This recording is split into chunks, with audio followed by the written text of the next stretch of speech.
আমরা আজকে একটি মার্কেটে এসেছি এবং মার্কেটের মধ্যে দেখেন সুন্দর করে বড়দিনের ডিসেম্বর মাস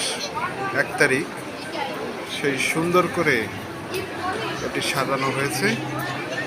এবং সবাই এখানে তাই উপভোগ করতেছে যে আসলে বড়দিনের অর্থটা কি, মানে ডিসেম্বর মাসের যে অর্থবহ মেরি ক্রিসমাস সেটা উপভোগ করার জন্য অনেক মানুষ এখানে জড়ো হয়েছে, যারা এখানে তাই সবসময় ডিসেম্বর মাসকে আমরা যিশুর জন্মদিনের মাস হিসেবে ধরে থাকি। তাই আমরা এই সুন্দর সাজানো গোছানো মার্কেটে